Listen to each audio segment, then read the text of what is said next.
ما زلت في دفاتري قصيدة،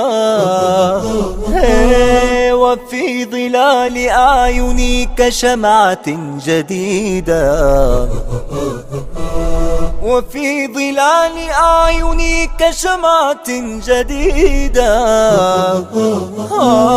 ما زلت مثل وردة الربيع وحيدة. إريتريا يا جارة البحر ويا منارة الجنوب، إريتريا يا درة البحر ويا منارة الجنوب. بسم الله الرحمن الرحيم. الحمد لله رب العالمين، وصلوات الله وتسليماته وتبريكاته على خاتم الأنبياء وسيد المرسلين نبينا محمد وعلى آله وصحبه أجمعين. الإخوة والأخوات في جميع أنحاء العالم، أحييكم بتحية الإسلام، تحية أهل الجنة يوم يلقونه سلام، فسلام الله عليكم ورحمته وبركاته. لا شك أن الأسرة المسلمة هي اللبنة الأساسية لتكوين المجتمع الصالح، وأي إشكالية تتعرض لها هذه الأسرة معناها أن ذلك سينعكس على المجتمع سلبا أو إيجابا. ولذلك كان من الأهمية بمكان العناية بالأسرة وحل إشكالاتها وترتيب أمورها وتحسين أوضاعها، حتى يكون المجتمع مجتمعا صالحا، مجتمعا صحيا، بيئة جاذبة لأي إنسان يريد أن يدخل في هذا المجتمع. في الأسبوع الماضي أو في الفترات الماضية تطرقنا إلى الإشكالات التي تتعرض لها الأسرة المسلمة، ولا شك أن هذا من الأهمية بمكان، وذلك في ظل تكاثر هذه الإشكالات. لا شك أن في الآونة الأخيرة أصبحت الإشكالات الأسرية كثيرة، وأصبح موضوع الطلاق هاجس يؤرق المصلحين. وإذا نظرت يمنة ويسرى ستجد أن عدد المطلقات أصبح ليس بالقليل، أصبح كثيرا، مما يدل على أن هناك شرخ قد تطرق إلى هذه الأسرة. وكان من الأهمية بمكان التطرق لهذه الإشكاليات حتى نوجد لها الحلول الناجعة التي تكفل لهذه الأسرة العيش في أمان واطمئنان. في هذه الحلقة سنتطرق بإذن الله تعالى إلى ما هي الأسباب، ما هي المسببات لهذه الإشكالات التي تتعرض لها هذه الأسرة، وطبعا نقصد بهذا الكلام الأسرة المسلمة. نستضيف في هذا اللقاء الضيف الدائم شيخنا وتاج راسنا الشيخ الدكتور حسن سلمان. حياكم الله يا شيخ حسن. أهلا وسهلا، مرحبا بك وبالمشاهدين. بارك الله فيك. شيخنا يقول الله تبارك وتعالى: ومن آياته أن خلق لكم من أنفسكم أزواجا لتسكنوا إليها وجعل بينكم مودة ورحمة إن في ذلك لآيات لقوم يتفكرون. نريد انعكاسات هذه الآية على الأسرة المسلمة في ظل ما ذكرنا قبل قليل. بارك الله فيكم. الحمد لله رب العالمين، والصلاة والسلام على رسول الله الأمين وعلى آله وصحبه أجمعين، أما بعد، فكما تفضلتم جزاكم الله خير على أهمية الأسرة، وأنها النواة الأولى التي اهتم بها الإسلام في كل أحكامه وتشريعاته، بل جعلها هي الأساس لعملية الاستمرار البشري في التناسل، وجعل كذلك الأسرة محط مجموعة من الأحكام الشرعية التي تتعلق بالولاية. نحن ندرك الإسلام وقضيته في موضوع الولايات، ولاية الإنسان على نفسه، ولاية الرجل على أهله، وهكذا. هذه منظومة الولايات لها علاقة بالأسرة. أيضا الأسرة سبحان الله في الشريعة الإسلامية لها علاقة كذلك بمنظومة القيم. يعني إذا كانت المنظومات الآن الليبرالية تقوم على فكرة الفردانية وتعمل على تهديم الأسرة، وهذه طبعا للأسف الشديد يغفل عنها كثير من الناس، يتصورون بأن والله المسألة هي عبارة عن حريات فقط قاعد تمنح للناس، لكن القضية ليست كذلك بقدر ما هي منظومة مغايرة تماما لمنظومة الأسرة. منظومة الأسرة عبارة عن منظومة اجتماعية. المنظومة الليبرالية هي عبارة عن منظومة فردانية تقوم على الفرد وتمنح كل الحقوق وتدور مع هذا الفرد، وبالتالي لا بد من التفريق بين الأمرين. إذن الإسلام يحرص على إقامة الأسرة ورعايتها والاهتمام بها وتنظيمها ووضع التشريعات لها. ويمكن أن نقول بأن أكثر التشريعات تفصيلا تكاد تتعلق بالأسرة، سبحان الله. أكثرها تفصيلا، يعني التفاصيل الدقيقة التي ما ترك الله سبحانه وتعالى أمرها لأحد. تلاحظ بأن هذه المسألة لها علاقة بالأسرة، سواء من حيث الزواج وقضايا الاختيار فيه، ولها طبعا تفاصيل طويلة جدا كيف يتم الاختيار، لأنه أصلا ونحن نتكلم عن أسرة ونريد أن نتكلم عن مشكلات الأسرة لا بد ابتداء أن نتكلم عن الزواج نفسه، يعني تأسيس الأسرة. تأسيس الأسرة الشريعة نظمته. صحيح. إذا جاءكم من ترضون دينه عليك بذات الدين فقد تربت يدا، يعني فالنبي صلى الله عليه وسلم حرص على أن يبين للناس أمر التأسيس، وجعلت الشريعة أن موضوع الأسرة سبحان الله ليس موضوعا دنيويا محضا، يعني لا تتعامل مع المسألة وكأنه والله هو حالة إنجاب وتكاثر وتناسل وعلاقات بين الطرفين، يعني بين الرجل والمرأة، ولكن الإسلام أراد لهذه العلاقة أن تأخذ قدسيتها من خلال الاستمرار بها في الآخرة. سبحان الله. وهذه طبعا سبحان الله من الأشياء العظيمة جدا، كيف أن الله سبحانه وتعالى جعل هذه الأسرة التي ارتبطت في الدنيا والتزمت كتاب الله سبحانه وتعالى وعاشت في كنف الشريعة وفي اتباع النبي صلى الله عليه وسلم في أحكامها، فإن السباق إلى الله سبحانه وتعالى في الآخرة له تأثير بهذا الحال. فمثلا عندما يدخل أحد الزوجين الجنة يذكر الله تبارك وتعالى أن يحصل إلحاق لمن هو أضعف حالا وأقل درجة إلى من هو أعلى رتبة ودرجة، كما يقال الآن لم الشمل. إذا كانت الآن الدول الغربية تسعى إلى لم الشمل، فإن الجنة لا شتات فيها، يحصل نوع من هذا الذي نسميه بلم الشمل، طبعا في ظل الإيمان. نعم صحيح. نعم. يعني هذا شرطها أن يكون الطرفان مؤمنين ودخلا الجنة، لكن أحدهما في الدرجات العلى والآخر في الدرجات الدنيا. فالله سبحانه وتعالى ذكر بأنه يلحق الأدنى بالأعلى، ألحقنا بهم ذريتهم وما ألتناهم من عملهم من شيء، الذين آمنوا واتبعتهم ذريتهم بإيمان. نعم. إذن هنالك سبحان الله إلحاق للذريات، إلحاق للأزواج، هنالك عملية التقاء جديد بإذن الله سبحانه. فهذه القدسية حقيقة اهتم بها الإسلام، لأنها كما تفضلت تمثل النواة الأساسية. أيضا يتم عملية التنشئة القيمية، قيم الإيمان، قيم التقوى، قيم الخوف من الله، قيم التربية الجماعية في المجتمع، احترام الآباء واحترام الأبناء وتراحم احترام الأبناء للآباء ورحمة الآباء للأولاد، احترام المجتمع. كل ذلك ينشأ في إطار الأسرة التي تعمل على رعاية هذا الطفل أو هذه الناشئة. إذن ستلاحظ بأن هذه المسألة لها علاقة بالآية. سبحان الله. الله سبحانه وتعالى قال خلق لكم من أنفسكم أزواجا فخلقنا من رجل وامرأة، البداية هكذا كان، هذا مبدأ الخلق. لكن هنا سبحان الله استخدم أمرين في القرآن الكريم، وهو أمر الخلق وأمر الجعل.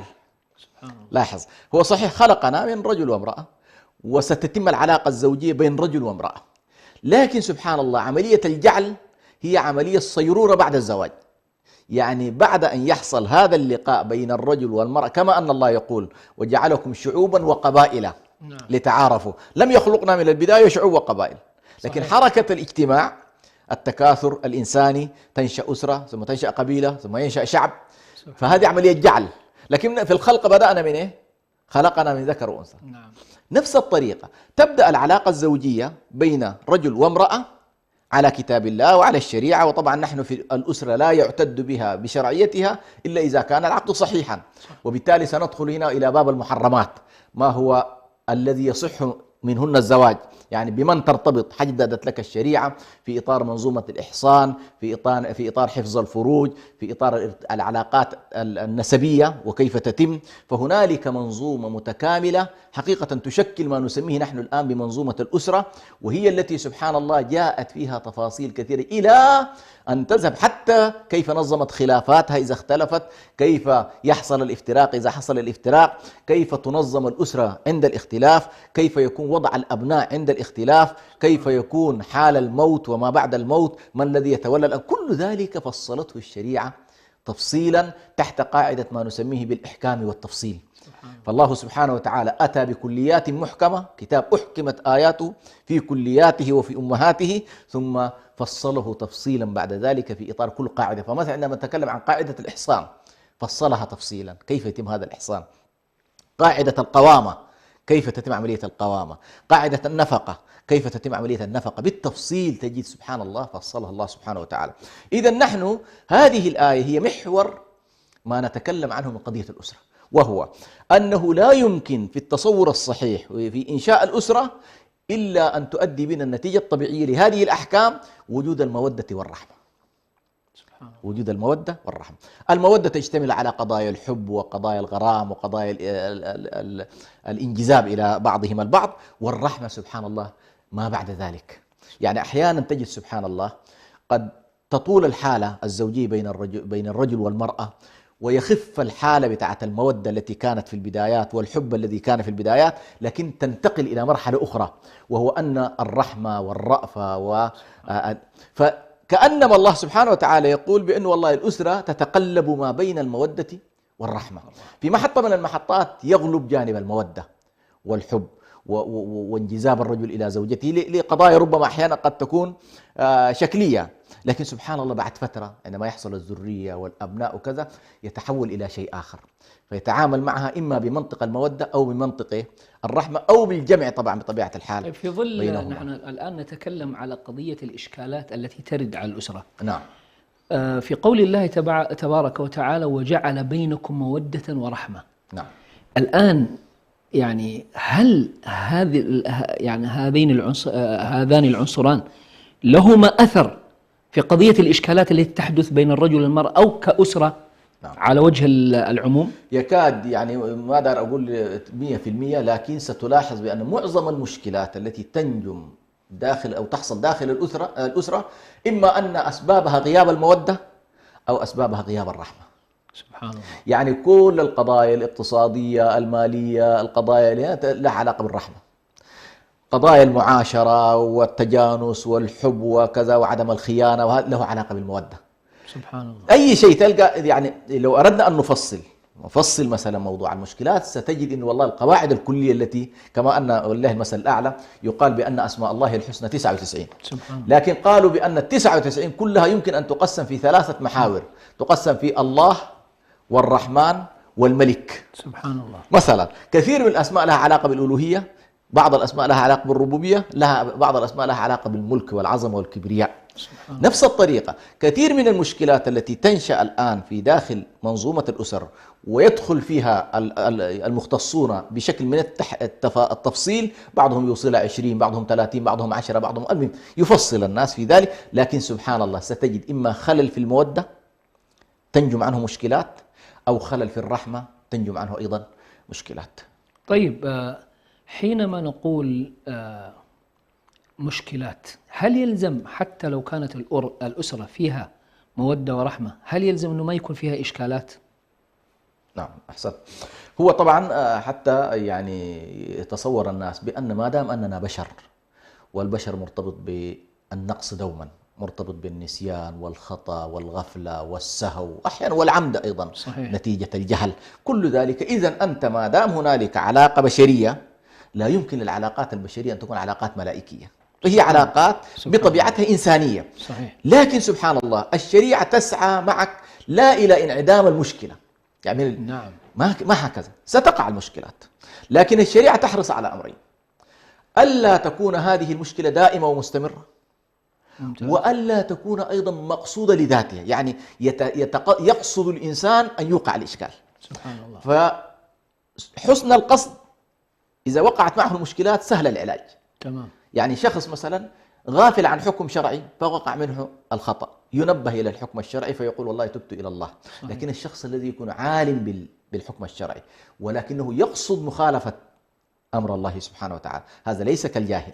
صحيح. نفس الطريقة في الأسرة، الزوج أو الزوجة الذي يقع منه الأمر نسيانا أو غفلة أو سهوا أو عدم إدراك منه بطبيعة الحياة التي يجب أن يعيشها الطرفان، فرق بينه وبين من يكون همه التنكيد، إنه والله لا هو يريد أن ينكد على الآخر، يتقصد ذلك. فطبعا إذا دخلنا في هذه الدائرة، هذه مرحلة شوية صعبة تحتاج إلى معالجة، لكن خلينا نؤمن على إنه المشكلات تقع في الأسرة. صحيح. لكن الخطورة إنه يكون ديدن الأسرة المشكلات. فرق كبير جدا بين نعم. مشكلة تقع في حياة طبيعية نعم. صحيح. وبين إنه والله لا ديدن الحياة هو المشكلات. عندما تتحول الأسرة بكليتها إلى مشكلات هنا لابد من علاج جراحي. لا طريق. شك. لا شك. لكن أن تكون والله في محطات الأسرة يكون في مشكلة، في مشكلتين، في ثلاث في خلال فترة طويلة، طبيعي. هذه طبيعي جدا، وربما يعني وقع في أعظم البيوت وهي بيوت يعني الآن نستطيع أن نقول أنه أفضل الأسر، يعني الآن ترى أن بعض الأسر ما سمعنا أنه حدث بينهم إشكالات.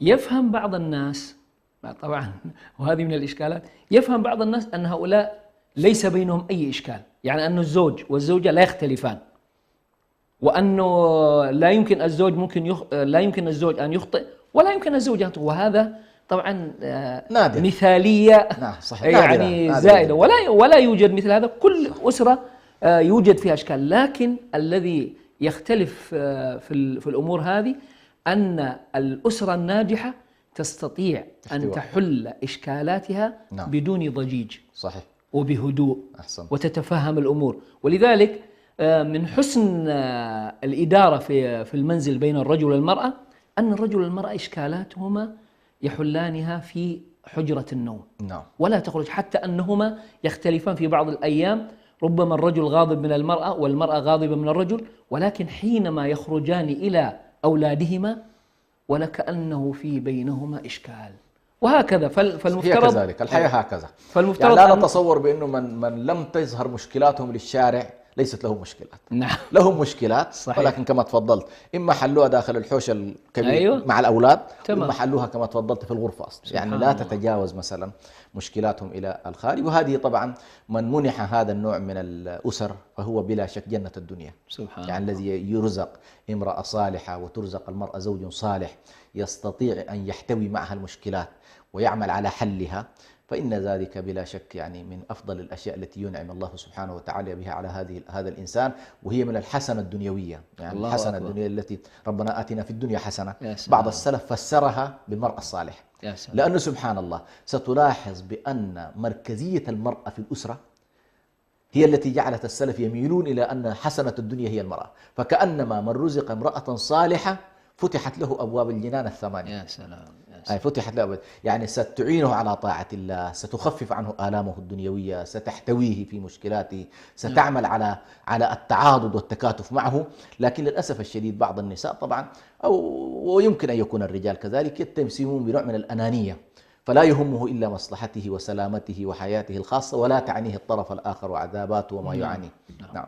طيب شيخنا، أهم الأسباب، طبعا الأسباب كثيرة في الخلافات، لكن أهم الأسباب التي تؤدي إلى الخلافات الأسرية، أنا أقصد الخلافات الأسرية التي يحدث فيها ضجيج. نعم. فما هي أهم الأسباب التي تؤدي إلى الخلافات الأسرية؟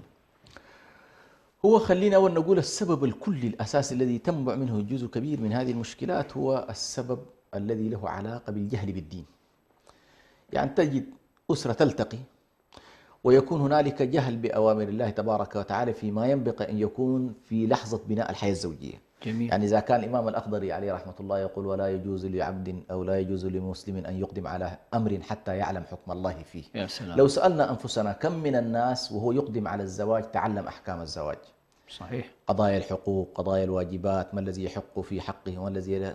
كثير من الأمور سبحان الله ستلاحظ بأن العامل الأساسي فيها هو إما أنه اقتحام الحقوق، اقتحام الحدود، أو التقصير في الحقوق صحيح. شرعا. يعني من قام بحقه خلاص لا يلام، لكن من تجاوز في حق في الحدود، يعني حد رسمه الله أنك لا تتجاوزه. مثلا أضرب نموذج، هنالك حد رسمه الله للزوجين مثلا ألا يكون أي شكل من أشكال التعنيف والاعتداء والبذاءة مثلا على الزوجة أو على أهلها مثلا. جميل. هذا حد الله قال لك ما تعتدي عليه، وخصوصا على أهلها.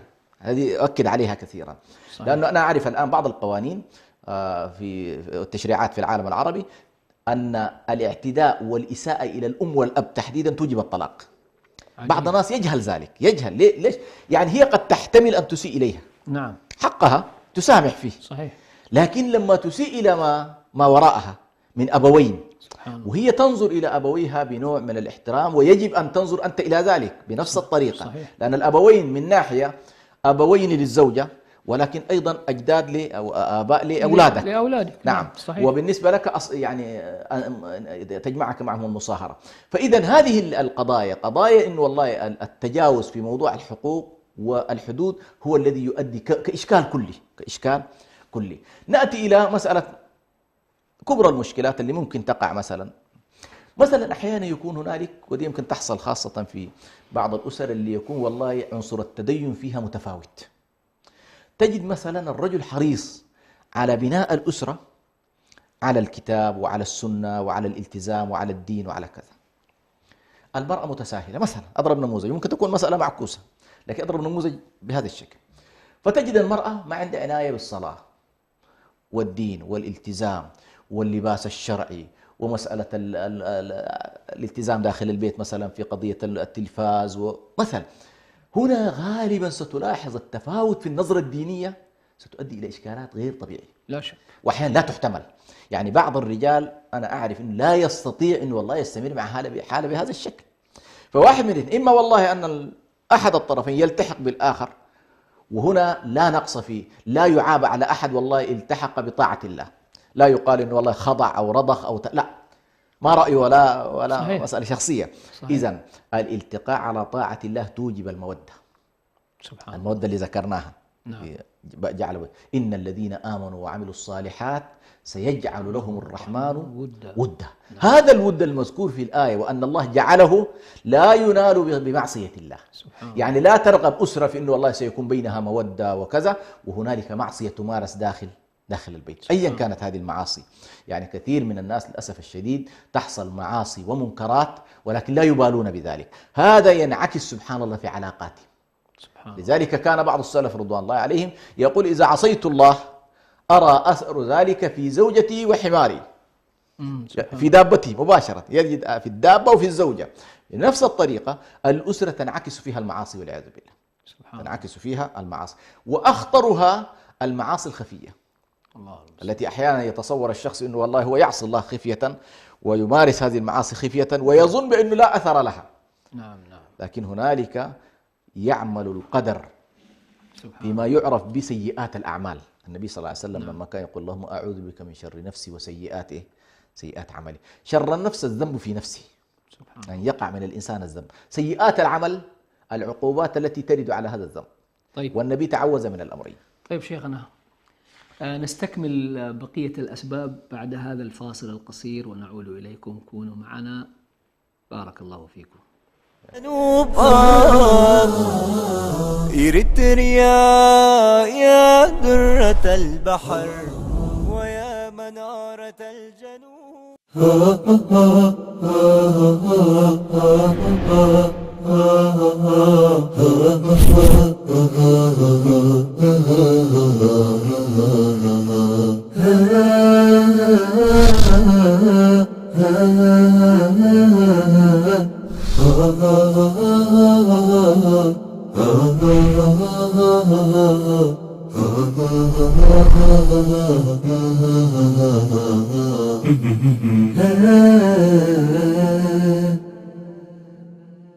للأطفال عالم خاص بهم، يعيشون فيه حياة جميلة مليئة بالأحلام وبالمغامرات والإبداعات، عالم يملأه الحب والوفاء، العطاء دون مقابل، خيال لا متناهي.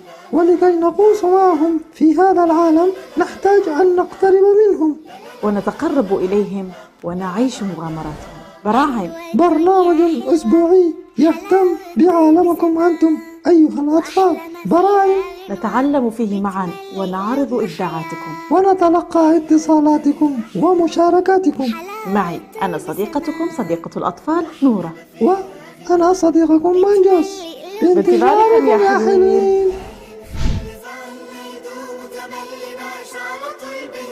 خلينا نعيش هالفرحة اليوم ونفرح انت وانا.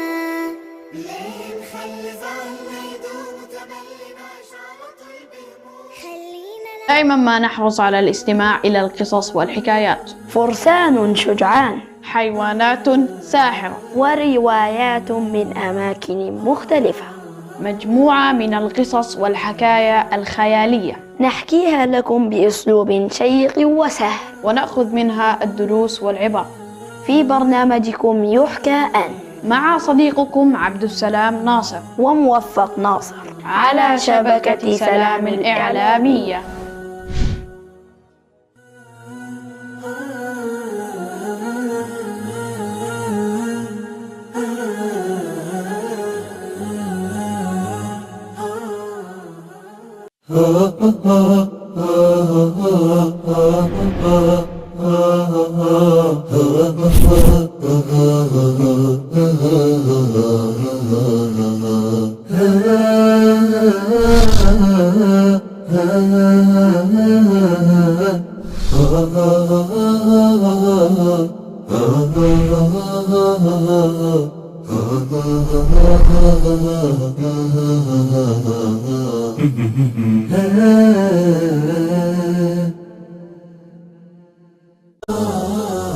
إريتريا يا درة البحر ويا منارة الجنوب.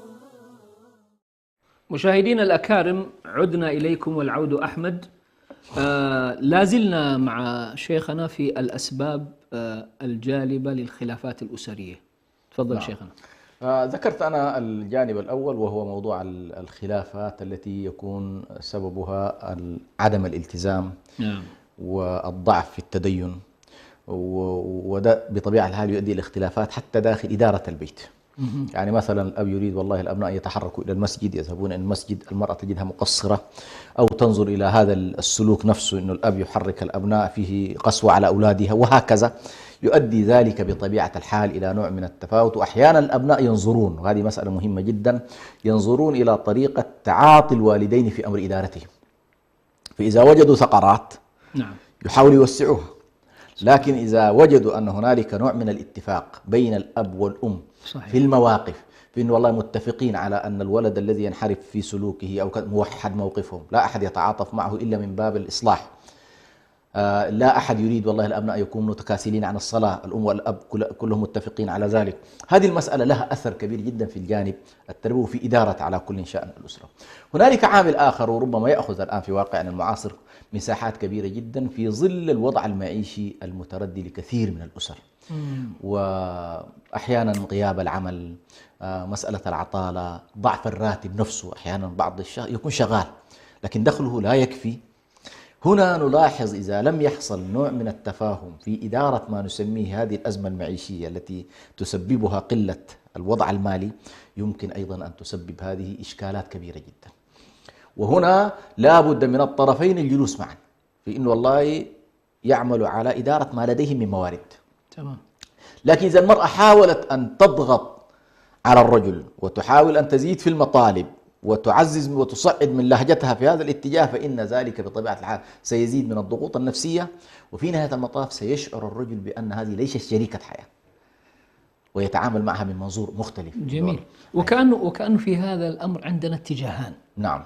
يعني لو أخذنا من اتجاه المرأة، نعم، في جانب الرجل حينما يعني تقصر به النفقة، نعم، ضعف راتب أو إشكالات معينة، نعم، هنا جانب. الجانب الآخر، نعم، الرجل قد يكون مليء نعم، ولكنه مقصر جدا في حق المال، فهما اتجاهان أحسنت في الطرفين، فكيف ذلك؟ هذا هو بطبيعة الحال، يعني هو ربما الأغلب هو الآن في مجتمعنا قد يكون اتجاه الذي حالة الفقر الذي لا تجعل الأسرة أو الرجل قادر على تلبية كافة الحاجات، لكن هنالك مساحة كما تفضلت، بعض الناس عنده القدرة صحيح، ولكن سبحان الله، وهذه مصيبة يعني، بعض الناس تجده كريم خارج الأسرة بخيل على أسرته. مصيبة معروف، يعني أنا عارف شخصيات بهذا النوع، إنه ما شاء الله كما يقال يعطي عطاء من لا يخشى الفقر، لكن تسمع أسرته تشكو. وهنا طبعا مناقضة كاملة لقضية الإنفاق والأفضلية فيه. يعني إذا عندك والله ريال واحد، الشريعة تحضك على إنه أولادك محتاجين فأنفقوا على أسرتك. صحيح. لماذا؟ لأن هذا الأوجب، هذا هو الأفضل، هذا هو الأولى. فأنت لا يمكن كما يقال أن تنفق على الجيران وأنت تعاني. هذه مسألة لا بد الالتفات إليها والتوازن فيها، يعني لا بد من التوازن في هذا الجانب، وبالتالي لا إفراط ولا تفريط. يعني لا يحاول الرجل أن يكون بخيلا شحيحا، لا، بل هذه الشريعة وضعت في هذا الاتجاه ربما معالجات. إذا كان الرجل عنده من القدرة ومن الإمكانية ولكنه شحيح، الشريعة فتحت باب في هذا الاتجاه، يمكن للمرأة أن تأخذ ما يكفيها وولدها دون أن تتجاوز الحد، كما حصل مع هند، كما حصل مع هند. أبي سفيان. نعم. أي، وهو إن شاء الله حالة عامة على كل، صحيح، يقاس عليها بقية النساء. جميل. فإذا المرأة شعرت بأنه والله هنالك تقصير من الرجل ولكن عندها القدرة أن تأخذ، فهنا تأخذ ما يكفيها وولدها دون أن تتجاوز ودون أن يحصل اعتداء أو تجاوز في أموال الرجل. هنا الآن هذا الكلام الذي قلته يا شيخنا ينقلنا إلى سؤال آخر. أحيانا قد تكون الحياة المعيشية كفاف، يعني طيبة، نعم، لكنهم قد ما يكون عندهم كماليات كما يرى البعض عند بعض. الآن وكأنه عندنا إشكالية المقارنات بين الأسر. نعم. يعني أسرة، يعني مثلا امرأة ترى أنه أختها أو صديقتها أو ما شابه ذلك أنه زوجها جاء لها بكذا وكذا وكذا، وسيارتهم والمجلس والمطبخ وما شابه ذلك. فهل هذه المقارنات، طبعا الأولاد أيضا صحيح، ممكن يحصل نعم. هل هذه المقارنات قد تؤدي إلى إشكالات؟ وبلا شك تؤدي إلى إشكالات، وإشكالات كبرى جدا. لكن خليني أقول ما هو منبع هذا النوع من المقارنات أصلا. نعم. منبعها سبحان الله ضعف التدين وعدم الالتزام بما أمر الله تبارك وتعالى في هذه الأحوال. نحن ابتلى الله سبحانه وتعالى كل بحاله. ابتلى الغني بغناه وابتلى الفقير بفقره. سبحان الله. الغني عليه أن يشكر والغني والفقير عليه أن يصبر. نعم. الله سبحانه وتعالى يقول لك والله وجه ولا تمدن عينيك إلى ما متعنا به أزواجا منهم. سبحان. والنبي صلى الله عليه وسلم يقول لا تنظروا إلى من هو فوقكم، يعني في قضايا الدنيا، ولكن انظروا إلى من هو أسفل منكم فإنه أجدر ألا تزدروا نعمة الله. فأنت إذا حاولت أن تنظر إلى من هو أفضل في المال وفي الجاه وفي الحركة وفي السيارات وفي البهارج الدنيا، لن تشكر ما أنت فيه من نعمة، لن تشكر. سبحان الله. والعياذ بالله، يعني بعض الناس يصل إلى مرحلة يقول يا أخي الله ظلمني. يعني أنا واحد قال لي الله حاشا، الله لا يظلم أحد. أن الظلم أصلا لا يقع إلا ممن له يعني أنت أخذ من حقك. الله ما أحد الله هو أعطانا كل شيء. لكن سبحان الله، لاحظ كنت أقول لبعض الإخوة، أقول الله وزع الأنعام بين الخلائق. سبحان الله. من الناس من أعطاه نعمة مال، صحيح، وحرمه الأولاد. نحن ما نرى النعمة إلا مال. هذه الإشكالية. يعني يقولون أدنى درجات النعم هي المال بلا شك. سبحان الله. يعني لاحظ سبحان الله، لو أن الله أعطاك مال الدنيا، لاحظ مش مال بسيط، أعطاك مال الدنيا لكن حرمك العافية وجعلك تتألم الليل كله. سبحان الله. هل يعني عندك المال شيء؟ يعني المال يكون فيه فائدة لما يساهم في عافيتك ممكن. صحيح. لكن تصور لو قيل لك والله مالك كله هذا لا علاقة له وأنت بعد شهر ستنتظر الموت. سبحان الله. إذا المال تحول إلى إلى صفر. في اللحظة هذه ماذا يطلب هذا المريض؟ يا رب لا أريد شيئا، خذ كل مالي أعطيني العافية. يقال أن هارون الرشيد نعم قال له أحدهم يا أمير المؤمنين لو أنك في صحراء، نعم، وضعت في هذه الصحراء وبلغ بك العطش مبلغه، نعم. فبكم تشتري كأس الماء؟ نعم. قال له بنصف مالي. سبحان. قال له طيب يا أمير المؤمنين، ولو أنك شربت كأس هذا الماء نعم واحتبس عندك البول بكم تخرجه؟ قال بالنصف الآخر. قال ما فائدة المال إذا لم يسوى شربة ماء وإخراجها. لا إله سبحان إلا الله. فهذه سبحان الله عجيب. نذكرها من باب كيف أن الإنسان إذا نظر إلى نعم الله عليه أنها كثيرة، وإن تعدوا نعمة الله لا تحصوها. بعض الناس سبحان الله يتمنى الولد ولا يجده، وإنت ما شاء الله عندك 10 من الأولاد. سبحان الله. المشكل لا تشعر بهذه النعمة وأنت تلتفت إلى هذا المعدم من الأولاد لكن عنده مال. سبحان الله. لاحظ، واحد آخر الله سبحانه وتعالى يعطيه سكن بيت، نعم، ولكن يحرمه السعادة. سبحان وأنت تكون مستأجر ولكن مستمتع بالسعادة وتعيش حياة طيبة. فإذا لم ننظر إلى الأمور بهذا الشكل، إنه والله نحن علينا أن ننظر نعم الله فيما عندنا. أعطاك الله الصحة، العافية، طالع من البيت متعافي، راجع إلى البيت متعافي، أبنائك ما شاء الله. يعني أحيانا سبحان الله من باب لعل الله سبحانه وتعالى يذكرنا، يعني أنا تمر علي بعد كم سنة مثلا يمرض واحد من الأطفال يتعبني مثلا، سبحان. أقول سبحان الله كيف أني أحيانا أغفل في هذه الفترة اللي ما كان أحد من الأولاد مريض الله. ثم يفتح عليك ثغرة بسيطة يمكن أن نسميها نحن الثقب الأسود في سحب المال. سبحان. القليلة عندك كلها تمشي وين؟ تمشي في العلاج. صحيح. فكم إذا كان الله سبحانه وتعالى قد أنعم عليك بنعمة صحة أولادك وأنت ما ملتفت ما ملتفت إليها. فمهم جدا هذه المقارنات سيئة. نعم. أنت إذا رأيت هنالك والله شخص ما شاء الله مستمتع، التفت إلى الشق الآخر، قد يكون هنالك محروم هو صحيح. نفسه صحيح جيد في جانب ولكنه محروم في جانب، وأنت أيضا عندك ما شاء الله جوانب متعك الله فيها وحرمك جوانب أخرى. فالمقارنات إذا لم تكن في الاتجاه الإيجابي وذهبت في الاتجاه السلبي حتما ستوصلنا إلى نتيجة، أولا كفر نعم الله، كفر النعمة، الإنسان يكفر بنعمة الله، وإذا كفر وجحد نعمة الله السلوك الذي سيترتب بطبيعة الحال بعد كده هو إيه؟ هو ربما تدمير النعمة التي هو فيها، لأن صحيح. الإنسان الله سبحانه وتعالى قال وإن تعدوا نعمة الله لا تحصوها، وقال ولئن شكرتم لأزيدنكم، مش كده؟ ولئن كفرتم إن عذابي لشديد. هذا الكفر، كفر النعم، يسبب أحيانا توتر في العلاقات، لأن أحيانا الرجل مسكين ينكسر خاطره لما يقارن بواحد آخر ولا يستطيع أن يلبي احتياجات أبنائه.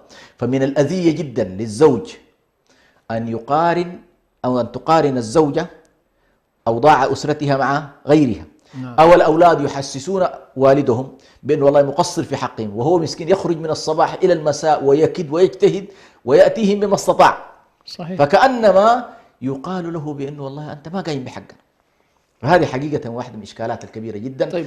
وللأسف الشديد العامل الديني مهم جدا، لأن لا نستطيع أن نغطي في ظل المادية الطاغية هذه المسلسلات والتلفزيونات والضخ الإعلامي الهائل الذي يغذي فينا شيء واحد، ثقافة الاستهلاك. سبحان الله. لابد نستهلك نستهلك نستهلك نستهلك. تجد سبحان الله الشخص بيته جميل، تخرج المرأة زيارة إلى بيت جارتها تجد حاجة جديدة تريد أن تغير الوضع، نعم، تريد أن تشتري. هذا النوع والعياذ بالله اللي هو مد الأعين، مد الأعين إلى ما متع الله به آخرين. هذه من الأشياء الخطيرة جدا، فيها إشكالات نفسية، وفيها أحيانا ترتب الحسد، وفيها أيضا الضغائن، وفيها أحيانا مشكلات ربما تمزق الأسرة نتيجة هذا النوع من المقارنات. أليس أن الإنسان ألف النعمة، ألفة النعمة، نعم. كل واحد يألف هذه النعمة، ألفها يعني أصبح يعني ربما لما يرزق الإنسان بجهاز مثلا في البداية يشعر أن هذه نعمة، نعم. الحمد لله نعمة، لكن مع مرور الأيام يألف هذه النعمة، نعم. فإذا ألفها لا يلتفت إليها أنها إيش؟ نعم. أنها نعمة من نعم الله سبحانه وتعالى، وأن الله عز وجل أدامها له وهي لا زالت بحالتها الطيبة وما إلى ذلك. فلذلك يا شيخنا يعني هناك أمر في غاية الأهمية، أنا أرى أنه هو السبب الأساسي لهذه الإشكالية التي ذكرناها، وهي أن التربية، نعم، والتنشئة لها دور كبير في مثل. لذلك نحن نجد بعض النساء مع شظف العيش تجد أنها صابرة، نعم، محتسبة، ترضى بأقل القليل ولربما هي تسعى أيضا أنها توجد مصدر دخل حتى تعين زوجها. صحيح. بخلاف المرأة التي تطالب زوجها وترهقه في أن يأتي بالشيء الفلاني والشيء الفلاني، حتى أن بعضهن يدخلن أزواجهن في ديون قد تكون هي سبب في دمار هذه الأسرة. والله المستعان. على كل حال يا شيخنا، هناك أمر في غاية الأهمية. لا شك أن حدوث الإشكالات بين الرجل والمرأة وارد، ولكن نحن ذكرنا في البدايات أن الرجل العاقل والمرأة العاقلة هما اللذان يتوليان حل هذه الإشكالية. وإذا دخل طرف ثالث فكيف يكون هذا الأمر؟ طبعا أنا أقصد طرف ثالث ليس من باب الإصلاح كما ذكر الله سبحانه وتعالى حكما من أهله وحكما من أهلها، لا، طرف ثالث أمها، أبوها، جد أبوه، أخوه، يعني حكى له بالحكاية ثم بدأ إيش؟ يعمل على هذا. فكيف يكون هذا الأمر يا شيخنا؟ أحسنتم. أولا نقل المشكلات إلى الخارج، وفيه نوع من العجز طبعا. جميل. عجز الأسرة أن تحل مشكلاتها. صحيح. وهذا في نهاية المطاف سيظهر الأسرة بأنه أسرة غير قادرة على تحمل مسؤولياتها، سواء كان زوج أو زوجة، على كل هذه المؤشر كله. لكن أحيانا بعض المشكلات تتجاوز فيدخل فيها كما تفضلت الحكمان. لكن متى ما أدخلت الأسرة أحد الأطراف في الأسرة نقل مشكلات الأسرة إلى الخارج، غالبا ما تتصاعد المشكلة. سبحان الله. غالبا تتصاعد المشكلة، يعني نادر ما يحصل. يعني أنا أعرف بعض الناس افترقت الأسرة نتيجة تدخل أخ الزوجة وصعد الموقف. سبحان الله. ولم يترك الأمر مثلا حتى لوالده. وأعرف أسر كان الوالد يمنع أبنائه منعا باتا التدخل في شؤون بناته ما دام حيا، قل لهم ما شأنكم. وإذا جاءت إليه بنته وهي تشكو من زوجها، يقول لها ارجع إلى البيت وسأعود إليك بعد أيام، فيعطيهم فرصة. الزوج لما يشعر بأن زوجته ذهبت إلى أبيها والأب رجعها، معنى ذلك إيش؟ الأب لا يريد التصعيد، يريد يا أخي أعطيك فرصة حل المشكلة. ثم يمر عليهم سبحان الله بعد أسبوع، ويجد أن المشكلة قد حلت. يا سلام. فهذه على كل فنيات كيف لكن متى ما حاولنا أن ندخل طرف ثالث في المشكلة، سواء كانوا جيران أو كانوا أقرباء أو كان المرأة تحاول أن تنقل مشكلاتها ويحصل نوع من التأليب، والرجل يجد سمعته في الشارع كما يقال، أو الرجل ينقل مشكلات زوجته فيجد أيضا سمعتها في الشارع كما، والأبناء يتضررون بطبيعة الحال من هذا الواقع المؤلم. فوجود ما سميته حقيقة بالطرف الثالث مشكلاته وأحيانا ضرره أكبر من نفعه. يعني الشريعة حاولت أن تدخل هذا العنصر في مرحلة خلاص الناس يعني عجزت أن تحل مشكلاتها، ووصلت مرحلة التحكيم والصلح. ممكن هنا يحصل على كل إدخال، لكن ما عدا ذلك لا بد من الاحتواء. وهنا من باب تلطيف الجو كما يقال أضرب نموذج. عائشة رضي الله عنها والنبي صلى الله عليه وسلم حصل بينهما إشكال، ودي يمكن إن شاء الله تجينا حلقة أخرى، لكن قصدي نجيبها هنا في قضية نقل الإشكال. فقال لها من ترضين من الحكم؟ هل تقبلي بعمر؟ قالت عمر قاسي لا أقبله، شديد. قالت طيب هل تقبلين أبو بكر؟ قالت نعم أقبل أبوها. فلما جاء وجلس بينهم حكم بين النبي صلى الله عليه وسلم وبين بنت عائشة رضي الله عنها، قالت له تكلم ولا تقول إلا حقا للنبي صلى الله عليه وسلم. طبعا كلمة كبيرة أبو بكر لا يحتملها، فصفعها وضربها، فقامت مباشرة خلف النبي صلى الله عليه وسلم واحتمت به. لاحظ جبتها في إيش؟ عائشة الآن أدركت أنه والله نقل المشكلة لأنه حلت. ذهب أبو بكر غاضب وناشده النبي صلى الله عليه وسلم، أقسم عليه بأن يخرج من البيت. تركهم فترة ثم وجدهم يضحكان. قال كما أشركتماني في حربكما أشركاني في سلمكما. إيش الحصل؟ ما شاء الله حليت القضية. فهنا نلاحظ عائشة أدركت بأن والله احتواء مشكلتها مع زوجها أفضل بكثير من أن تنقلها إلى إيه؟ إلى الخارج.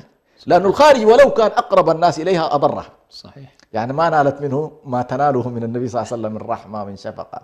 فنحن نقول أيضا بنفس الطريقة لا بد أن يعطوا الناس المشكلة يعني أو حيزها، ويحرصوا في نفس الوقت أن لا تحل في لحظة التوتر.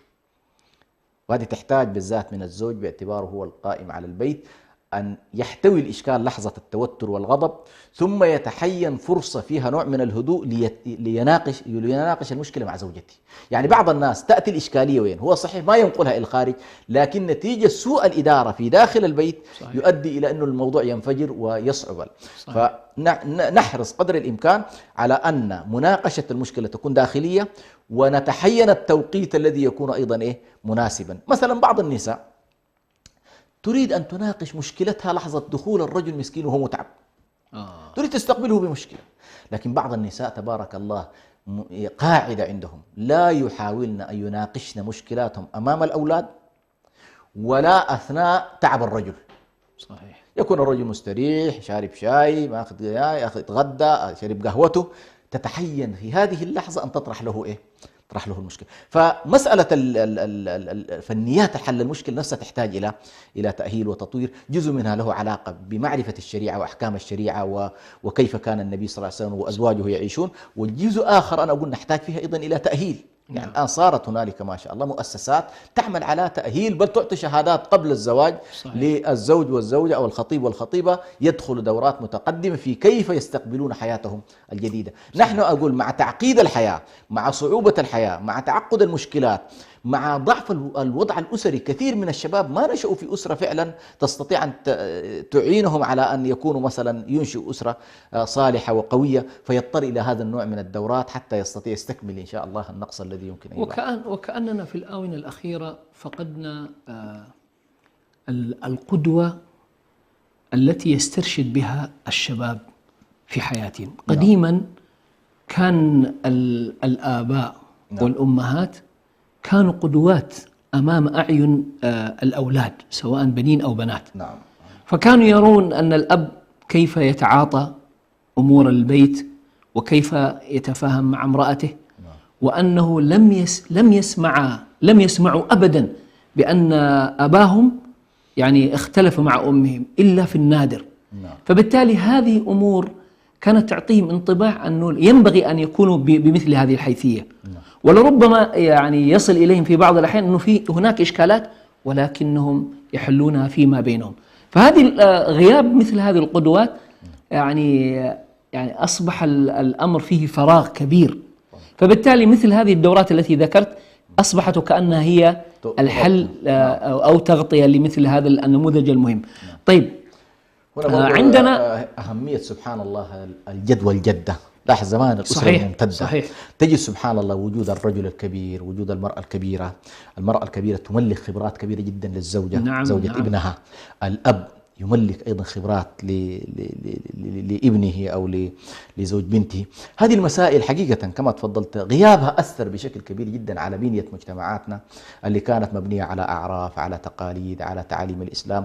الآن صرنا سبحان الله كل ما نتلقاه من التلفاز وضمن يعني تنقل إليك مسلسلات مجتمعات أخرى تماما، تعيش أشياء أجواء أخرى ما عندها علاقة أصلا ببيئتك أنت، فلا تصلح معك في كل الأحوال. حتى لو أراد الرجل أن يكون والله بمثل ما تشاهده المرأة من رومانسيات ومن قضايا مثلا، لكن تحتاج أنك أنت والله عند تنزيل هذه الأمور إلى الواقع أن تراعي بيئتك وتراعي واقعك على كل حال أيها الإخوة والأخوات، ما زالت هذه الأمور تحتاج إلى مزيد من النقاش ومزيد من التحليل.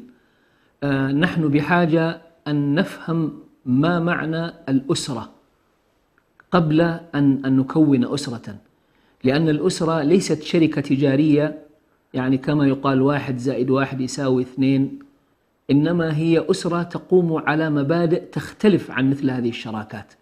فإذا فهمنا ما معنى الأسرة سنفهم أو سنعرف كيفية إدارة هذه الأسرة كما ينبغي وكما يريد الله سبحانه وتعالى. ما زالت حلقاتنا في مثل هذا الموضوع متواصلة، ولربما الأسبوع القادم أيضا سنتطرق إلى بعض هذه الأمور التي هي من الأهمية بمكان، لأنه ينبني عليها صلاح مجتمع بأكمله. نسأل الله لنا ولكم التوفيق والسداد والرشاد، وصلى الله على نبينا محمد وآله وصحبه أجمعين، والسلام عليكم ورحمة الله وبركاته. إريتريا يا جارة البحر ويا منارة الجنوب إريتريا يا درة البحر ويا منارة الجنوب